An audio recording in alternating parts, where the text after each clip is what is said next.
Ilman hada sana barra Pakiya po pakiya. lagi Wallahi billahi kan. ورب الكعبة قبيل لا فيديو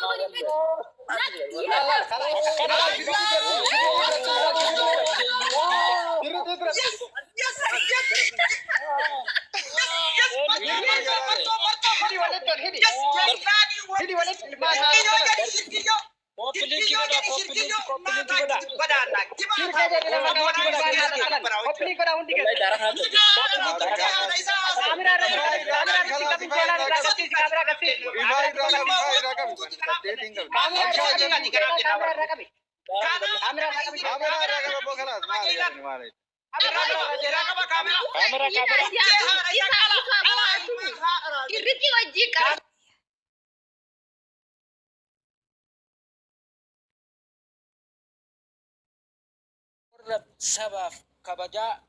beekamtii tanii miidiyaa kana kaleef dheengatta waggaa takka ji'a 6-7 dura banatetu hadha gabbahee ummata waliin nyaate gaaf rakkoo ka qaamaa wal bira jiru qaamaa wal bira dhaabbate kan halaala walirraa jiru waan barbaadamu waan danda'amu wal bira dhaabbate hadha gadi bahanii summii nu jidduutti facaasanii hadha dhugaa rabbii dubbachuudhaaf gaafa ummanni walloo hadha akkatti rakkoo keessa jiru gaafa arsiin hadha gartee haadhaaf abbaan keenya biyya keessatti dhumaa jiru silaa tokkummaadhaan wanta keenya ka biyya keessatti dhumaa jiru kanaaf gaafa silaa sagalee ta'uu nurraa barbaachisu gaafa haawwata keenya ka biyya keessatti dhumaa jiru kanaaf sagalee ta'uu nurraa eeggamu gaafa gadi baanee ofii keenya fuula keessa walitti garagallee diina nutti dhufu silaa ofirraa qolachuu qabnu kanatti ofii gadi baanee akkatti wal nyaannu wallaahi ani oromummaa kiyya jibbe dhugaa rabbii isinitti hima. Miidiyaa kanarratti akka arsii fi akka wallootti takkaa waggoota dheeraaf kutaa biraatti wal arrabsaa ture malee ka walitti bu'e argee sin beeku ani maaliif wanti kun akka dhufellee maaliif wanti kun akka ta'amellee ana na dhiba dhugaa rabbii. Dhugama rabbii abdii dheengaddas wajji haasoynee jirra umaratis wajjin haasoynee jirra rabbi sodaadhaa jara keenya. Ulamaa'iin isiniif boohu jiran waan kana dhiisaa ijoolleen keenya ka arsiillee yoo rabbi sodaata haga ammaatti gabbahee beekaa tokkocha ka gabbahee wallotti bu'e hanga ammaatti kuloo ani isinii kakadha maqaa rabbiitiin isinii kakadha nama kabajaa walloof qabu nama gartee ummata wallootiif kabajaa qabu arsii keessaa ka gabbahee walloo xiqqeessa hanga ammaatti nam tokko ni jiroo ittan naafidaa mataan isinii dhaabbadha walloo keessallee nam tokkocha isa maalummaa arsii beeku san ka gadi bahee xiqqeesse ni jiroo ittan naafidaa warra gartee jireenya biyyaa baaneef san wallaallee waan maatii keenya biraa baaneef san wallaallee hadha jechuudha waan hin taane miskiina dalagachuudhaaf gaara keessa deemu. Miskiina gartee jireenya haadhaaf abbaa ofii jijjiiruudhaaf gaara keessa deemu fidanii yoo akkatti ofii garaa walitti jabaannee walitti waan akkanaa raawwannu ana dhugaa rabbii wallaahi takkaa wanti akkana naqaanfachiisillee hin jiru. Wanti kun osoo beekaan raawwatame osoo warroota waa beekuun beektota gartee hayyootaan raawwatame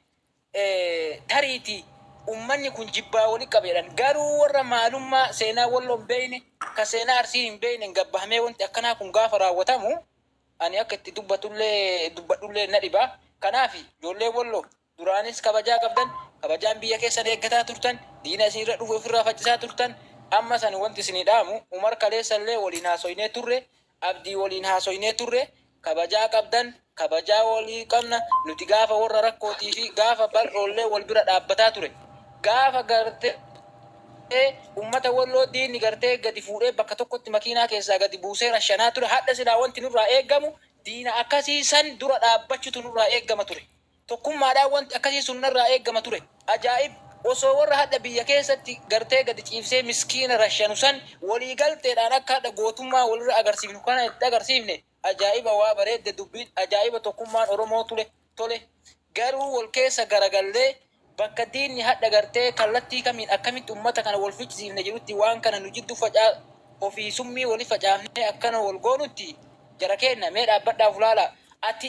ani eenyu jedhi dhaabbadhuuf ulaali ani akka Suleeymanitti ilma walloo tokko anama mucaa walloo xiqqaa wayii waggaa tokko dura ofii dalagaa seensa jara keenya mucaa san fidee wallaa isin dubbisiisa ofii kiyya asitti isan beeku nan beeku dalagaa seensise ofii kiyya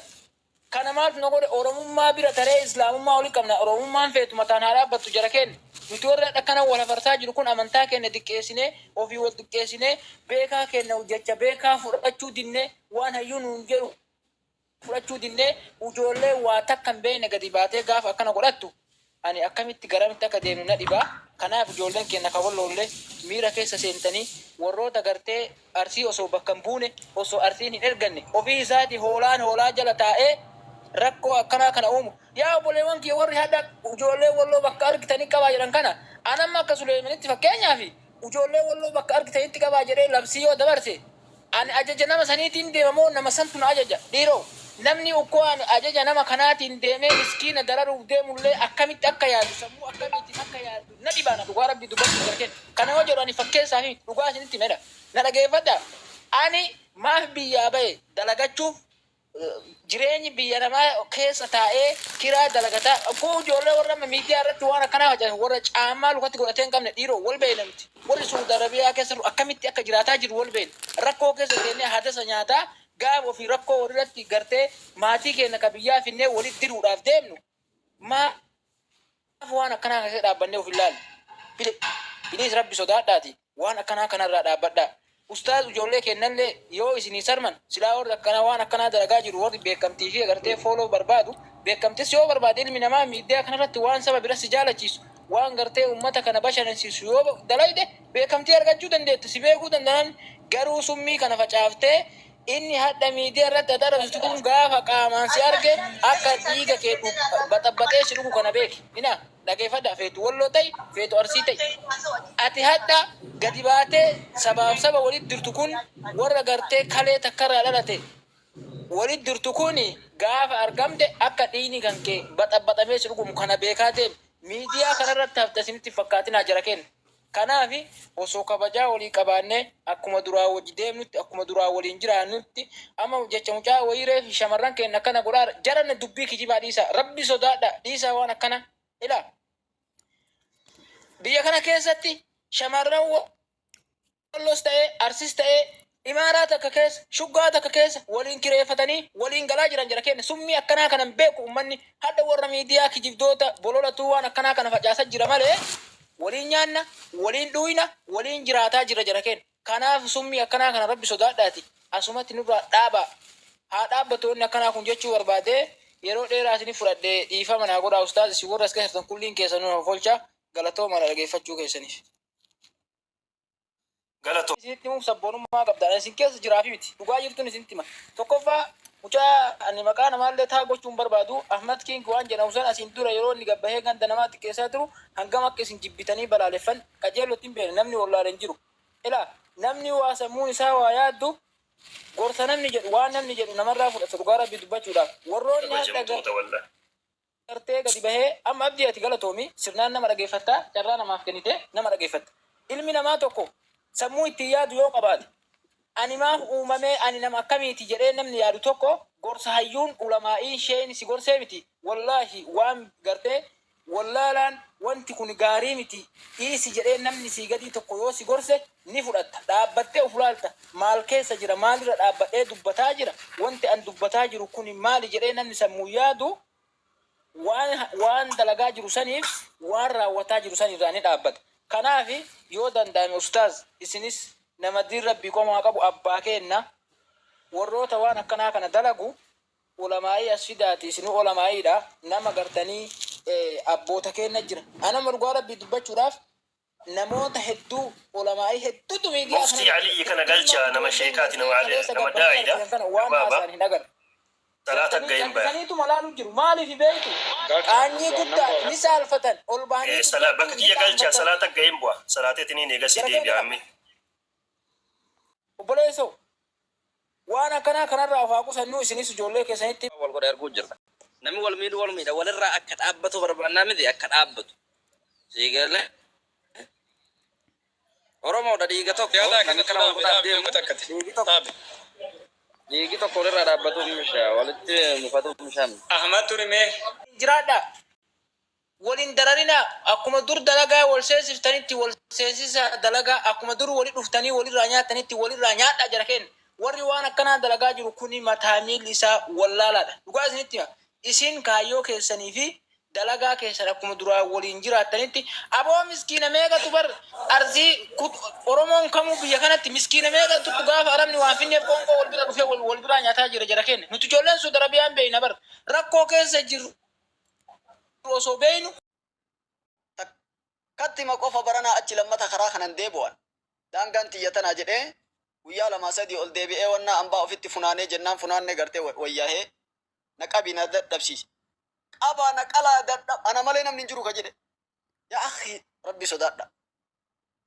namni walloo keessallee gartee waan akkanaaf fokkattuu jibbamtuu dalagu ummata walloo nagayaan biyya keessaa wal jaalatee walii ammatee waliin deemaa jira bakka walloon bu'u ummanni arsii keessallee saba walii dhahu saba walitti buusu arsii bakka bu'u yaa akhiyati maal taate aqlii dheertuudha rabbi sii kenne barsammuu tana wanni rabbi nurra kaa'ee fi morma kana wanni rabbi nurra kaa'eef akkanumatti akka gaalaa ittiin hayaa nufi miti haa ittiin yaannu fi malee yaa akhi gaafa wallaalaan tokko arsii keessaa gadi bahee wallaan rabse arsii guututu wallatti ergate hattan du'aan hin hafne qabrii keessaa ol baaftee irratti ragatta gaafa gartee arsii walloon keessaa tokko walloo arsii han rabse arsiin gartee du'aa walloo qabrii keessatti nan bifne du'aa ol baasee du'aa gubbarraa sirba gubbarra dhaabbate wallahi summa wallahi na jaallatuuf na jibbi du'atu sihi malee namni sun du'aadha miti situ du'aadha malee isaa miti du'aa ya akhi ganaa rabbiin guyyaa qiyaamaa sillee mataa kee gaggara galchee akka ati mataa gaggara galchite kanatti gandummaan hin jiru akka irraa kanaa miti yaa akhi rabbii sitti maana jaallatu na jibbitullee walloo bakkan bu'u arsii bakkan bu'ani آيات ربي في حديث رسول الله ستيما ورّي أرّغرتي غندوما دان دعا نما متا غغرا غلچته مسكينة واتكم بين مسكينة نغا اندلغتو ميتو والله غنا ربي سلي غرتي سقبو في تال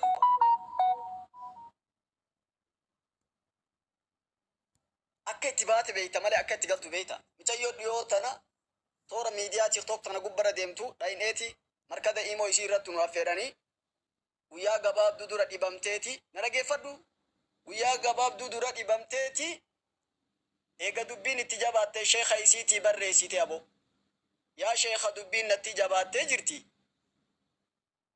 dhiifa manaa godhi yoo waa sitti dabree jiraadhe akkasuma hundi isaanillee akka dhiifa manaa godhan du'aa imaannatti jabaadha jetteen anamma of dadhabee jira gaafa lammataa deebitee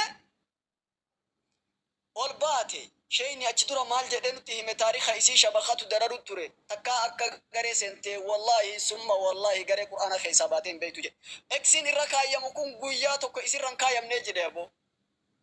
سخون ديف دقيقة أدام فاريتين بيتو غري خيسايو شبكات هاتي مالي نولي وان بينو مكان إيشي حياتي أولباي كرا إجنان جري أكو مسين سينتين إيشي رفتي لكوب سلام رتيتي لكوب سا تربر رتيتي شبكان قدر بي جنان كيسان اتبار ريسي جد شيني أكو مدرسي شبكة كيا ميتي أرجعت دبين نتيجات أني دتا بسجلين ندبتشو هندن ديتو كراون دن دنه لا فرد جرا دعاء النتيجات نجتة إن دلقت أنبياء باته قريت الرأيتي في جد وفي قرتين مركزة إبوده إبو مركزة تناكس سنة يا شيخ قرتين الرسجلين كيا نجتة جرا هندن دنه قاف سخرة دعاء خيس جرتله ربنا كنا كاتما إشي تلشة مركزة قرآن إبوده hanga suma dubbin isi umri dubbi keeti hanga na jedhe rabbi subhanahu wa ta'ala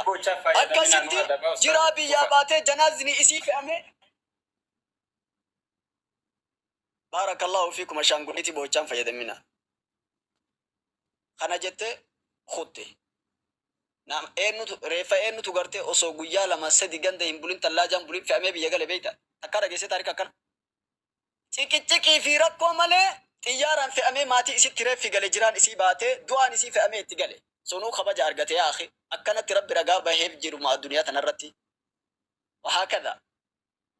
يا أيها الإنسان ما غرك بربك الكريم الذي خلقك فسواك فعدلك في أي صورة ما شاء ركبك كلا بل تكذبون بالدين سلا يا إلمنا ما أنا سدق كان ما تسيئ